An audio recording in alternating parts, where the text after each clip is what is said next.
बाबा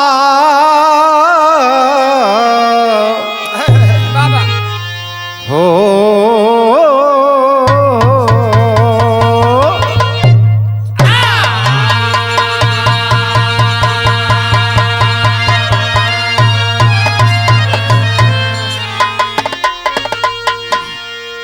हम गायक कलाकार शंभूलाल जाबाज व साथी मिर्जापुर की धरती से आप लोगों के बीच में ओपी स्टूडियो की प्रस्तुति हो रही है, जिसके डायरेक्टर महोदय आप आदरणीय बड़े भाई ओपी राजभर जी भैया के देख रेख में ये हमार गीत आप लोगों के बीच में प्रस्तुत होता। आशा ना पूरा विश्वास हो कि जैसे आप लोग हर कलाकार के आपन प्यार दुलार देहिला, ये लड़का के भी आप लोगों के आशीर्वाद मिली और इस बेटे को गंवाने में परम आदरणीय परम पूजनीय अशोक कवि जी की आशीर्वाद है और संगत कर रहे बड़े भाई हारमोनियम पर आप धीरज कुमार जी और ढोल पर छेदी भैया, कोरस पर सुभाष जी और सोनू जी, इधर संगत कर रहे कोरस पर बड़े भैया आप शीतल प्रसाद जी और सहयोग के रूप में बड़े भैया आप गोला भाई उर्फ राकेश जी और विजय जी महाजन सोनकर जी। हमारे बिरह का शीर्षक है बाबा प्रेमनाथ जी का जीवन दर्शन उर्फ एक चमत्कार। आप लोगों के बीच में ये गीत जा रहा है, आप लोग पसंद करेंगे। कैसे मास्टर?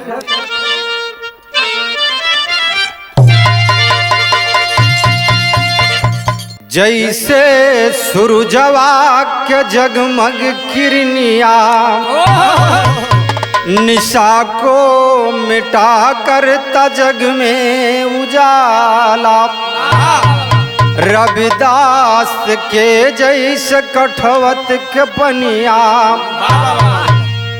भक्ति का रस पान कर देने वाला, घोर कलिकाल में दास रविदास का बाबा प्रेमनाथ जी की अद्भुत कहानी।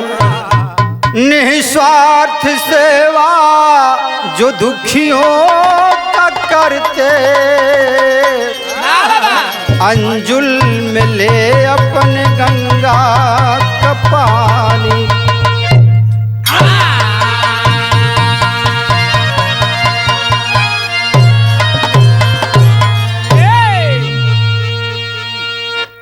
एक लाइन गजल के अंदाज हो कैसे मास्टर?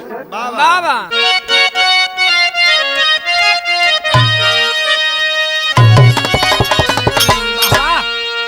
यह गजल के अंदाज बा कि आदमी मुसाफिर है, आता और जाता है।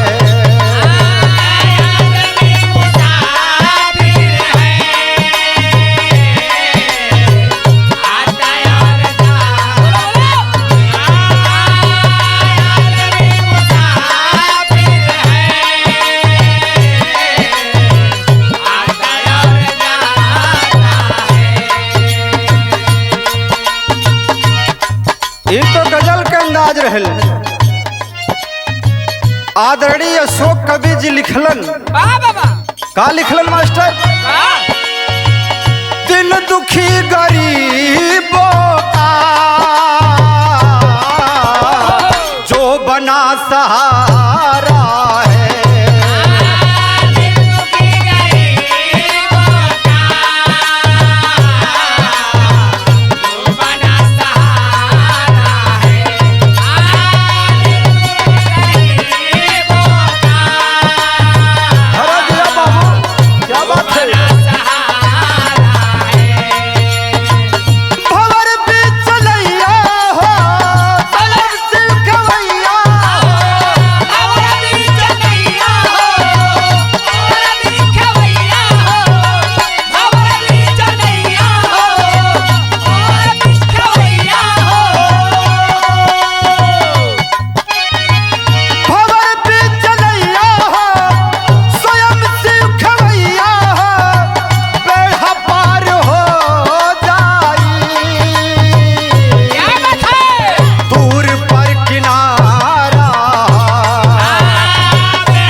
दुखी गरीबों का जो बना सहारा है बाबा बाबा प्रेमनाथ जी, जेकर महिमा पूरे पूर्वांचल में जानल जाले।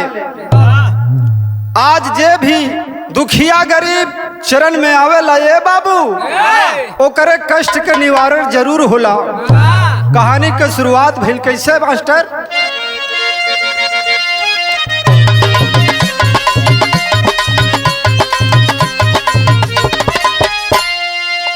जिला मिर्जापुर यूपी प्रांत की हकीकत है, ग्राम झिंगुरा में बड़कू हरिजन की मुसीबत।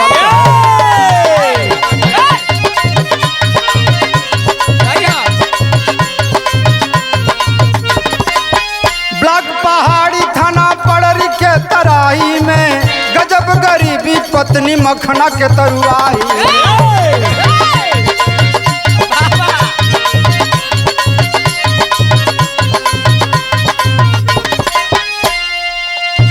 चानिक मालिक सलगम सागर पचो बेटे, एकलौती सोनी बेटी प्रेम थे सबसे जेठे।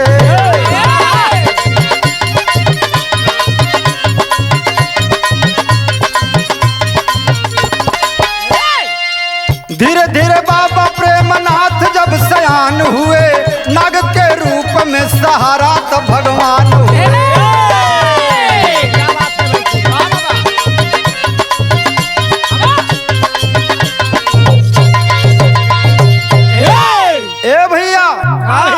कहानी के आप लोग समझला। उत्तर प्रदेश के अंतर्गत एक जिला बतावल गया, जौने जिला का नाम मिर्जापुर और ब्लॉक पहाड़ी थाना पड़री के अंतर्गत एक गांव बतावल गया, जौने गांव का नाम झिंगुरा। झिंगुरा के रहे वाला बड़कू हरिजन के पास 5 लड़का बतावल गए। बड़े लड़का का नाम प्रेमनाथ, चानिक मानिक, सलगम सागर और एक बिटिया बतावल गई, जौने बिटिया का नाम सोनी रही। बड़ी गरीबी है बाबू। माई बाबू धीरे धीरे परिवार के पालस पोसत हूँ। लड़का धीरे धीरे जब सयान होत हूँ, ये बाबू गरीबी चरण सीमा पर हो। लेकिन मालिक का करिश्मा देखे भइल का एक लाइन तर्ज लगल मास्टर।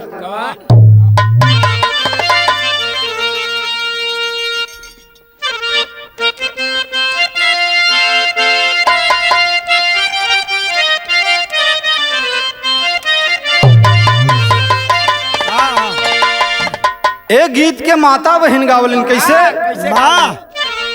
कि निबिया की डरिया मैया नावली झलुआवा हो की झूली झूली ना,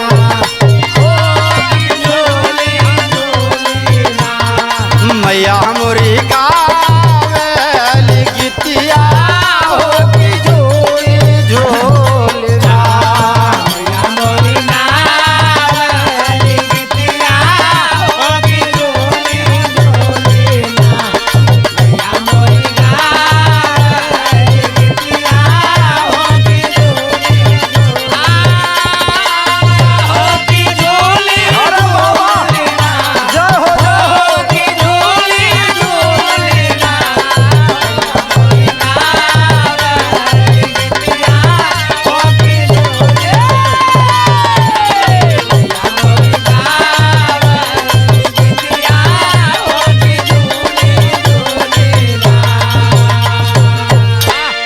कवि जी को भाव में लिखना पड़ा क्या? कि जर जर गरीबिया में फूटाली नसीबिया, हो ला ला ला पाचोना,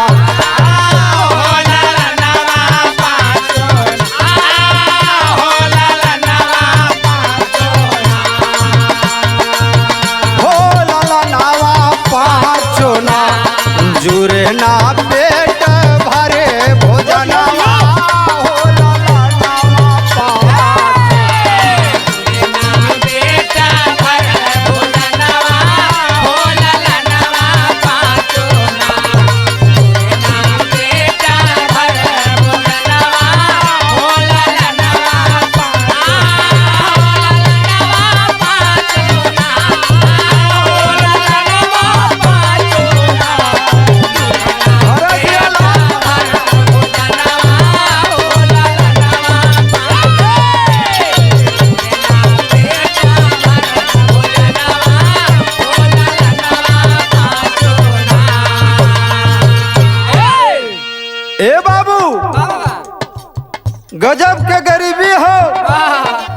माई बाबू के साथ है वो पांचों लड़का भी दुख सहत हवन। कवि जी आगे लिखलन का भूख दुख झेल बाढ़े लागल सुगनवा हो ललना पाछो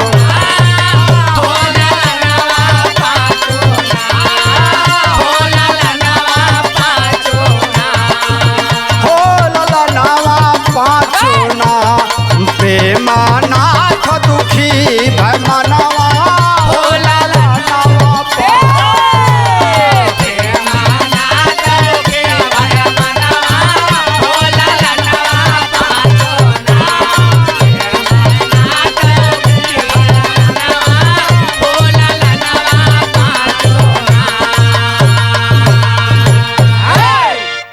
ए भैया माई बाबू के साथे उ पांचों लड़का भी कौनो दिन भोजन करत हवन तो कौनो दिन बिना खैले सो जात हवन। बारे गरीबी आगे कवि जी को लिखना पड़ा क्या प्रेम फेरी कारल बेसारा दीवानवा हो ललनावा पाछोना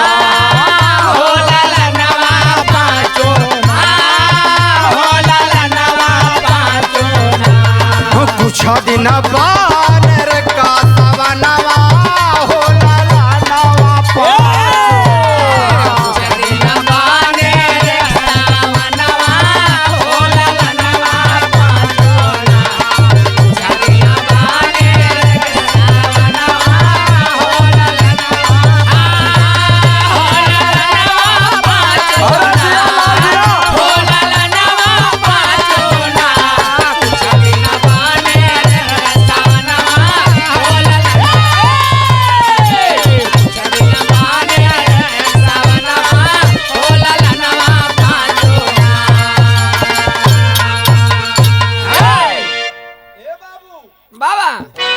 बड़कू हरिजन जी के परिवार धीरे धीरे बढ़े लगल।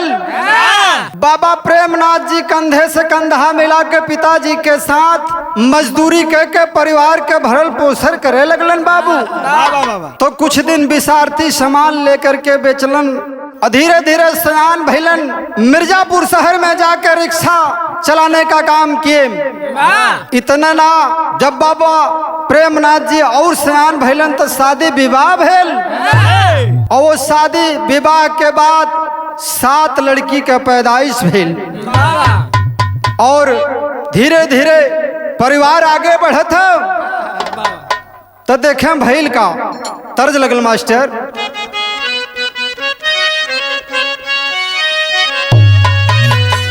यही पार गंगा माई हो कि यही पार गंगा माई हो वही पार जमुना हो।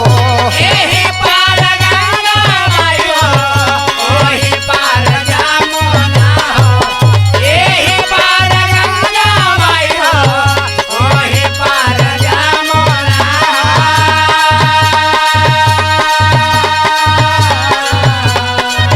यही पार गंगा माई हो वही पार जमुना हो। बिचव में कवट मोरा रजऊ डरावा डलला। बिचवा में कवट मोरा रजऊ डरावा डलला। बिचवा में कवट मोरा रजऊ डरावा डलला।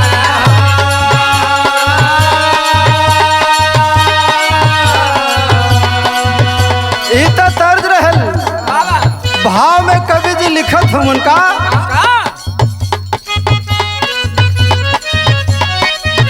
कवनो बहानवा हो शिव के रचनावा हो।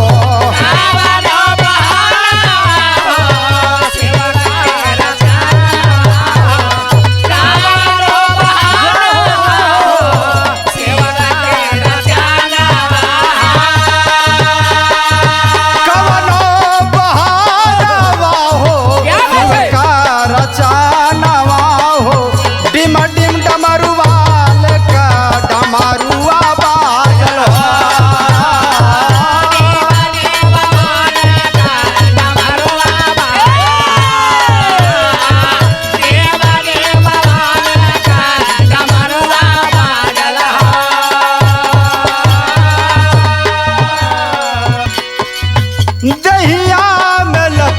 लकीरा।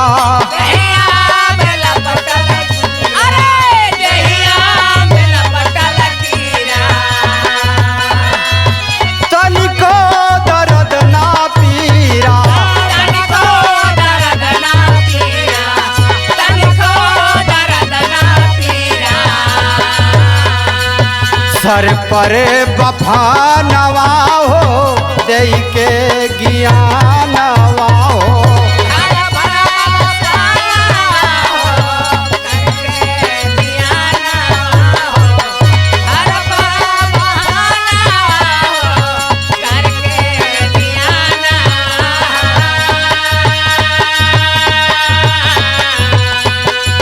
सर पर बफा नवा हो दई के ज्ञानवा हो। डिम डिम डमरुआ लेके डमरुआ बाजल हो। लाए का डमरुआ बाजल हो। डमरुआ लेका डमरुआ बाजल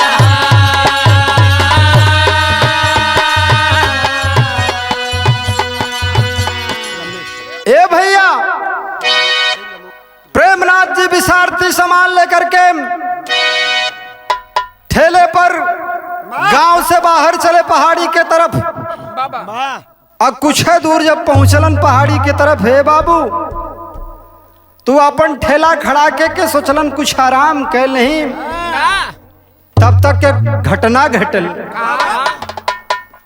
घटना यह घटल बापू, एक बड़ा विशाल सर्प आता है और प्रेमनाथ जी के पैर से लपेटना शुरू किया और लपेटते लपेटते पूरे गर्दन तक लपेट लिया। और गर्दन पर लपेट के सर पर अपना फर जब फैलाया, ए बाबू मारे डर के बाबा प्रेमनाथ जी धरती पर गिर गिलन। जब धरती पर गिर गलन, वही आसपास तमाम महिलाएं घास कर रही थी, कुछ किसान खेत में काम कर रहे थे। जब आवाज सुनलन है बाबू, सब लोग इकट्ठा भइलन। जब इकट्ठा भइलन देखलन कि प्रेमनाथ जी के सर्फ लपेटे हो, तो बारे मालिक की करिश्मा, कोई ना कहत हो कि प्रेमनाथ जी के सर्फ लपेटे बा। सबके मुंह से केवल एक ही शब्द निकला कि भगवान भोलेनाथ प्रकट हो गए। भोलेनाथ प्रकट हो गए, भोलेनाथ प्रकट हो गए, ऐसा सभी ने कहना शुरू किया। देखते देखते बहुत ज्यादा तादाद लोगों की लग गई। और ए भैया, जब लोगों की तादाद लगना शुरू हुआ, 5-7 मिनट बाबा प्रेमनाथ जी के बदन में वो सर्फ लपेटे रहा। और 5-7 मिनट के बाद प्रेमनाथ जी के सर पर फन को अपने पटका आशीर्वाद दिया और पुनः प्रस्थान कर दिया। इतने में धीरे धीरे और कुछ समय बीतल, प्रेमनाथ जी के बेहोशी टूटल और पुनः अपने विसारती सामान को लेकर के घर वापस आ गए। जब घर अला ने भैया, दुखियन का ताता लगे लगल। बड़ी संख्या में लोग इकट्ठा होने चालू हो गए। तब भैल का कवि जी के लिखना पड़ा, तर्ज लगल भैया।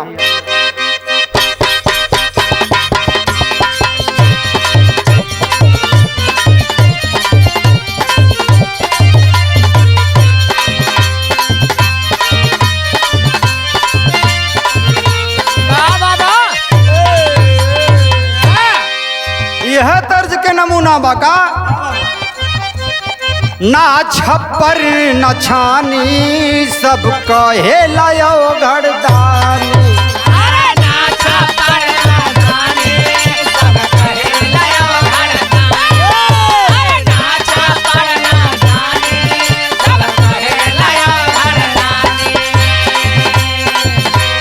ना धोती न कुर्ता सिर पे गंगा महारानी।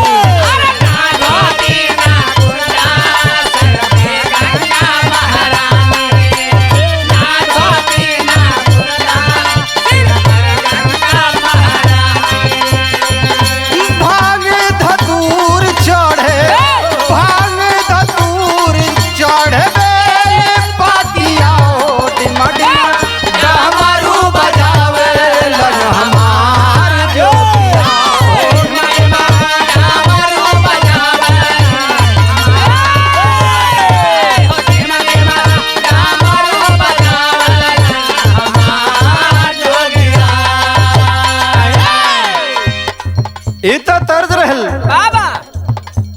आदरणीय अशोक कवि जी को भाव लिखना पड़ा क्या? वही रतिया धीरज बधाई सपवा सपने में आई। वही रतिया धीरज बधाई सपवा सपने में आई। वही रतिया धीरज बधाई सपवा सपने में आई। सातों बेटी है देवी सत्यम जो भैरव भाई। सातों बेटी है देवी सातों भैरव भाई। सातों बेटी है देवी सातों भैरव भाई। हमारे भरोसे हाका हमारे भरोसे हाका गाड़ी बचवाओ नाम बढ़ी के पूछना गाड़ी बचवाओ नाम।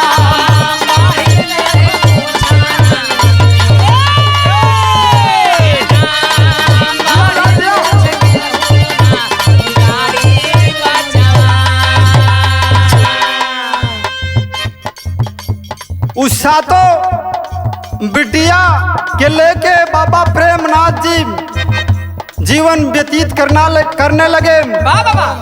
और बिटिया बड़की बिटिया जब स्कूल जाए वह गांव के लोग ताना मारे कि कारे बच्ची बाबू तोर बड़ा जानकार बनले ना, काहे ना अपने हाथ पर अपने कलाई में राखी बांधे खातिर एक ठे भाई मांग ले। बाबा प्रेमनाथ जी आकर के जब बिटिया बतौलिस तो बाबा प्रेमनाथ जी चिंतित हवन। वही रात में भोलेनाथ सपना दिलन कि अरे काहे इतना चिंता के लिए हुआ?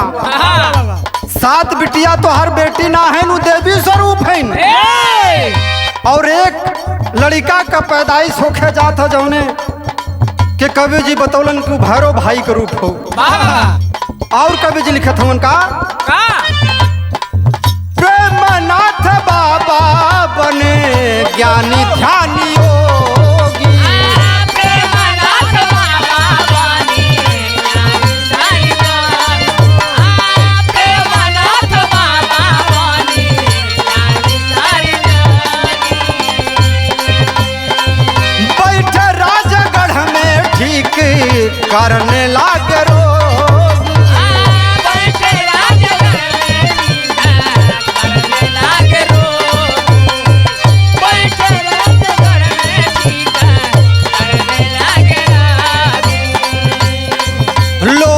पंडा बौराई सोच की धनवा कमाई।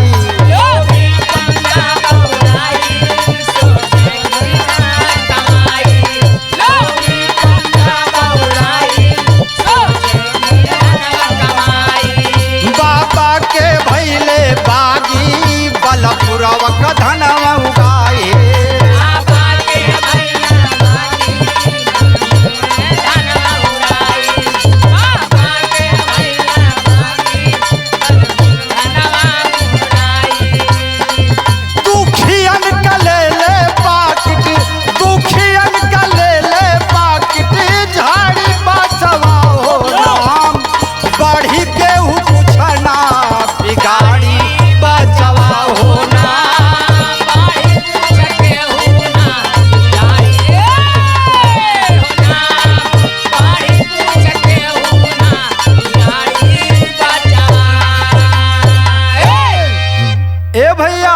बाबा प्रेमनाथ जी के सब सपन मिलल। जब नींद खुलल देखलन कि भोलेनाथ साक्षात दर्शन देते हुन। चरण पकड़ के आशीर्वाद दिलन। कुछ दिन बीतल, एक लड़का का पैदाइश भइल जौन लड़का का नाम सत्यम रखलन। खुशी खुशी पे परिवार के लेके जीवन यापन करे लगलन। बाबू एक दिन एक दुखियारी आयल, दरबार में बहुत परेशान व्यक्ति रहल। महाराज जी के आशीर्वाद से पूरा परिवार चंगा हो गलन। तो वादा कैलन कि सरकार हम आपकी कुछ जमीन देवल चाहती। पहले तो बाबा प्रेमनाथ जी स्वीकार ना कैलन, लेकिन बड़ा रिक्वेस्ट कैले के बाद बाबा प्रेमनाथ जी कलन की चला ठीक बा, अगर जमीन दान देवल चाहत हुआ तो चल के ओकर लिखा पड़ी के दा। राजगढ़ मणिकर्णिका में जाकर के उस व्यक्ति ने बाबा प्रेमनाथ को जमीन 5 बिस्सा दान में दिया। झिंगुरा गांव छोड़ के बाबा प्रेमनाथ जी राजगढ़ में जा करके पहले कुटिया लगौलन, फिर धीरे धीरे वहां एक मंदिर का नींव रखे और वहीं बैठ करके दुखियारियों का दुख को काटना चालू किया। और राजगढ़ मणिकर्णिका में भक्तों की कतार लगना चालू हो गया। बाबू धीरे धीरे कुछ दिन बीतल। वो महाराज जी से, बाबा जी से वहां का पंडा लोग एक बात कहलन की सरकार अगर आदेश हो तो एक बात आपसे कहीं।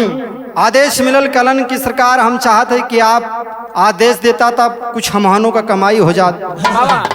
बाबा प्रेमनाथ जी कलन की कैसे कहें सरकार, आप जे भी दुखियारी आवत है आप में इतना शक्ति बा कि आप माटी उठा के राखी उठा के देते हुआ सब चंगा हो जाते हो। तो आप अपन काम करा, बाकी हम केहू से 100 रुपया, केहू से 50 रुपया, केहू से 200 रुपया हमके जैसन इच्छा करी चढ़वा के हम लोगों से कमा। बाबा प्रेमनाथ जी जमीनकार किए बाबू, तो तरह तरह का प्रताड़ना बाबा प्रेमनाथ जी को मिलने लगा। जब मिलने लगे ले बाबू, तब मजबूर होके बाबा प्रेमनाथ जी की पुनः अपने गांव झिंगुरा आना पड़ा। कवि जी को लिखना पड़ा क्या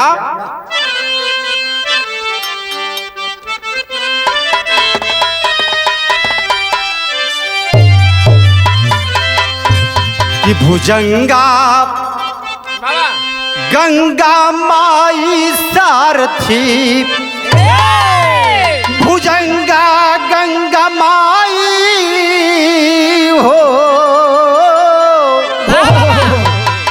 भुजंगा गंगा माई सारथी, सोच के समासुर के जा रहा पंख पतिंगा रे पतिंगा रे पतिंगा।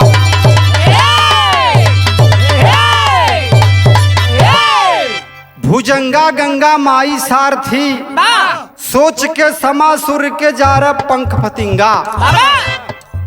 आज बाबा प्रेमनाथ महाराज जी कौनो काम करलन तो बिना गंगा माई के आशीर्वाद, बिना आदेश लिए कौनो काम संपन्न नहीं करतन। आगे कवि जी लिखत हैं उनका जैसे श्री गुरु रविदास के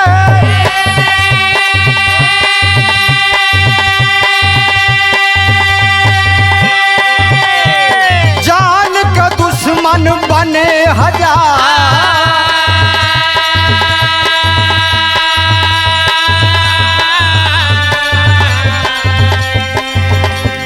वैसे बाबा प्रेमनाथ के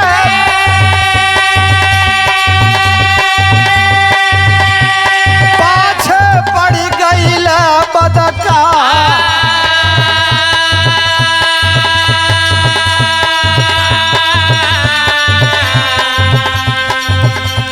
छोड़ के मठ मंदिर तब बाबा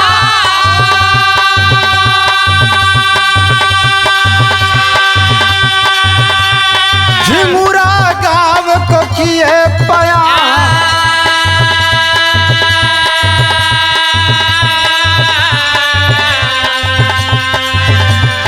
दीन दुखी और मजलूमों का, दीन दुखी और मजलूमों का घर बैठे करते उद्धार।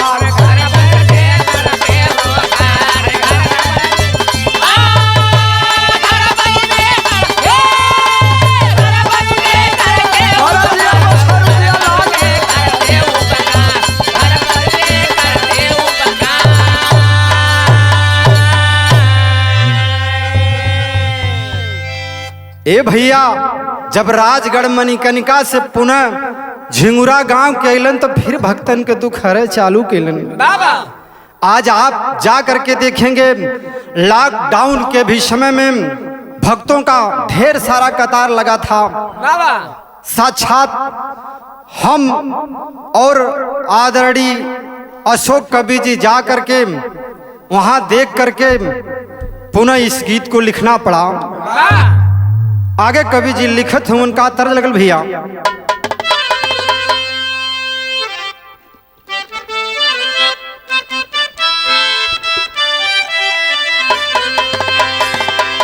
पारंपरिक गीत हम माता बहन गावलिन हो कि अपने बलमुआ के चोरी,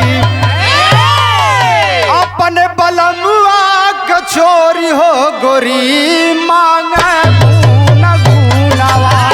अपने बलमुआ के चोरी गोरी मांगे गुन, अपने बलमुआ के चोरी गोरी मांगे गुन। कवि जी को भाव लिखना पड़ा क्या? बाबा बाबा बढ़े लागल चर्चा जहनवा, बढ़े लागल चर्चा जहनवा भगत बड़ा कूके ललना।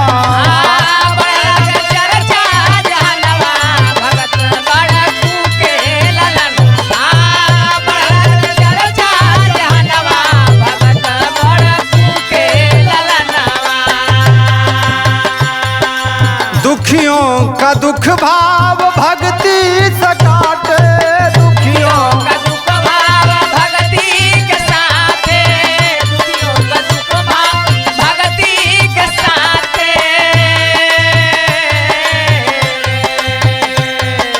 प्रवचन से सद्भाव भगतों में बाटे, प्रवचन से सद्भाव भगतों में बाटे, प्रवचन से सद्भाव भगतों में बाटे।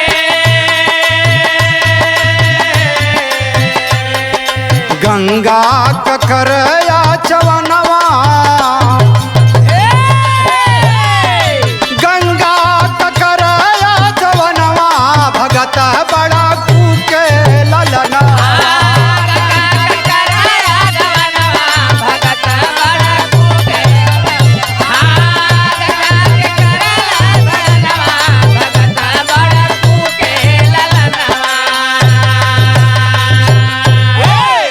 ए भैया, बाबा प्रेमनाथ जी के चर्चा पूरे पूर्वांचल में मचे लगल।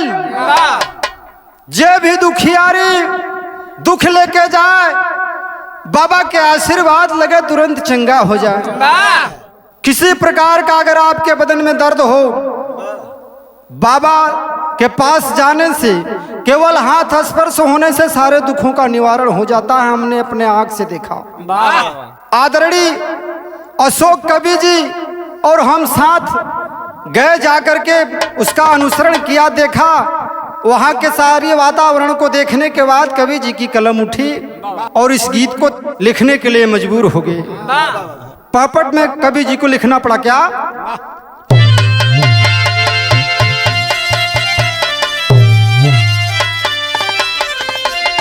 रविदास और नागयोग मिताई, गंगा माई कि रविदास और नागयोग मिताई गंगा माई हो, प्रेमनाथ पर महिमा को बरसाई गंगा माई हो।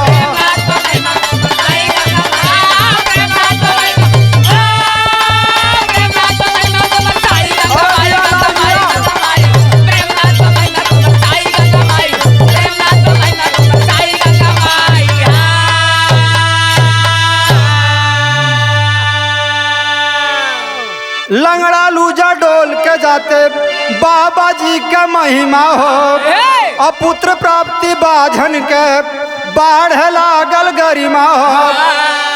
अशोक बनारसी कभी यहाँ पर आई गंगा माई, कि अशोक बनारसी कभी यहाँ पर आई गंगा माई हो।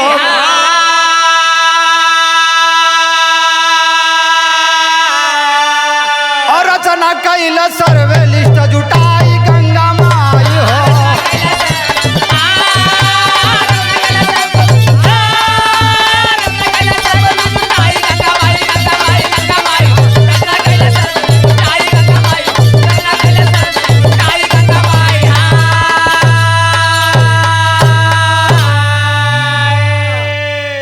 ए भैया, बाबा प्रेमनाथ के दरबार में लंगड़ा लूजा जे भी जाता सब ठीक होता। पूरे पूर्वांचल में बाबा प्रेमनाथ की महिमा को लोग गाना शुरू किए। आल्हा में कवि जी लिखत हवन कैसे कि भीषम के जैसन जोधा क्या केहू का बिगाड़ी बाबू रथिवान बाने जकर मादान मुरा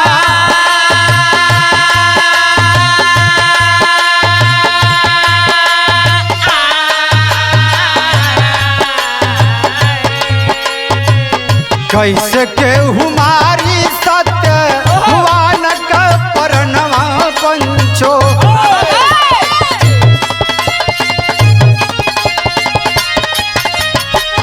सत्य के सहारा जब बने त्रिपुरा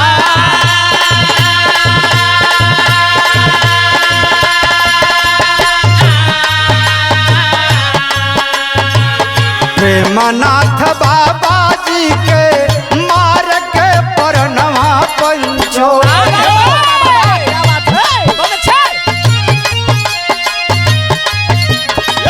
योजना बनाए जकर गयल रोजगार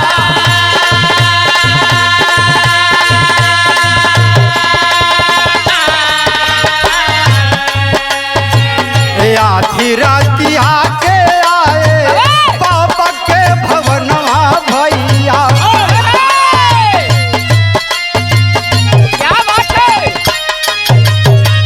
छत पर बाबा साथ थे सुतला परिवार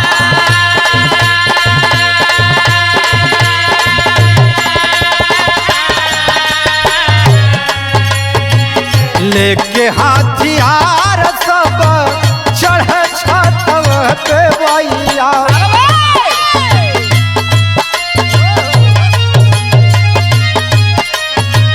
नागराज जाने कवन कैला चमत्कार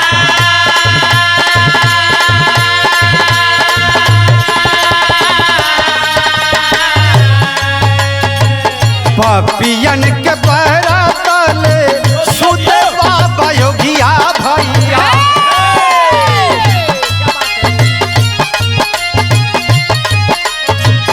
पवल न खोजत खोजत गैला सब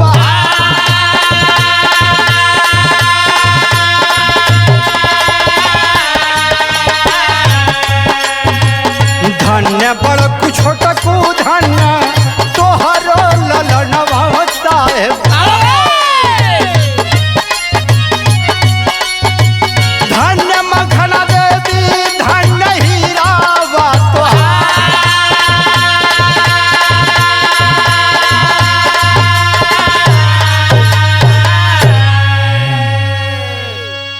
ए भैया आज बाबा प्रेमनाथ जी के चर्चा पूरे पूर्वांचल में बा जे भी दुखियारी आवत हो हमने अपने आंखों से देखा कि कितने दुखियारी ऐसे हैं जिनके गोदी में को रत्न की प्राप्ति ना होत हो ऐसे भी दुखियारियों का दुख बाबा प्रेमनाथ जी काटा करते हैं ए भैया बाबा प्रेमनाथ जी के मारे खातिर उ राजगढ़ मणिकर्णिका के जवन पंडा रहलन जब झिंगुरा गांव के बाबा आइलन आज राजगढ़ मणिकर्णिका में भक्तन के कतार टूट गई कोई जाते ना हो मंदिर का जो नींव पड़ल आधा मंदिर बनल आधा वैसे ही बा पंडा बाबा का पीछा कैलन झिंगुरा गांव में एक दिन रात के समय छत पर हथियार लेकर के चढ़ गए और बाबा को खोजने लगे खोजत खोजत थक गेलन नागराज पता नहीं कौन ऐसा चमत्कार कैलन ए बाबू वही उलगन के पैर तर बाबा प्रेमनाथ सोल हुआ लेकिन वो लोग पावत ना हुआ तरह तरह के व्यंग बोलत हुन कि बबवा आखिर गईल कहाँ मिल जाता के बोटी बोटी काट दी लेकिन बारे मालिक के करिश्मा खोजते खोजते थक गए लेकिन बाबा को पाए नहीं आखिर जब धीरे धीरे सवेर होखे लगल लोग जब जागे लगलन तो सोचलन पापी कि अगर हम लोग भागते नहीं हैं तो लोगों के चंगुल में फंस जाएंगे। वो लोग भाग गए, बाबा प्रेमनाथ को मारने में असफल रहे। तब कवि जी को लिखना पड़ा क्या? खड़ी में कहना मास्टर।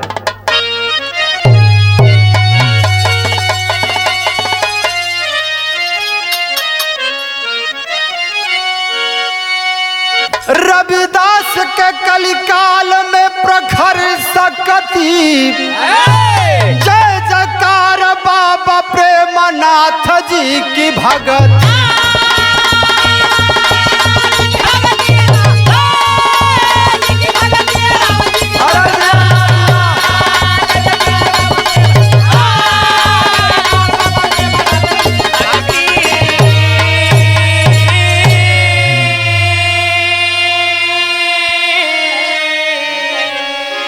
दूर दूर से दुखियारी बाबा के शरण में आते और भक्ति का शक्ति पर बाबा कष्ट दूर भगाते।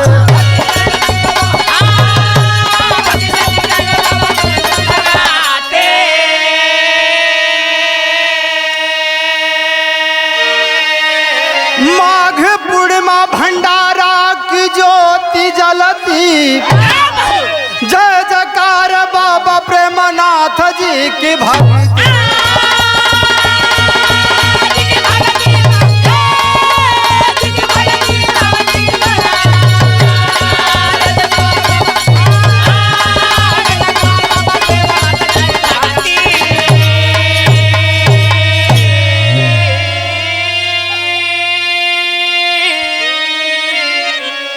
ए भैया, बाबा प्रेमनाथ के दरवाजे पर साल में 2 बार भंडारे का कार्यक्रम किया जाता है।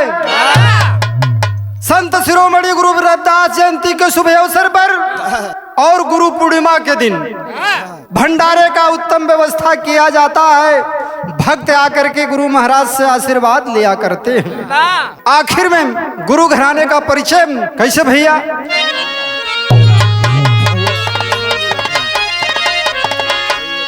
गुरु बिहारी गुरु गणेश चंद्रिका बगीचा कोशिश, राजू राहगीर लाल जी बिरहा के बिमल बगीचे।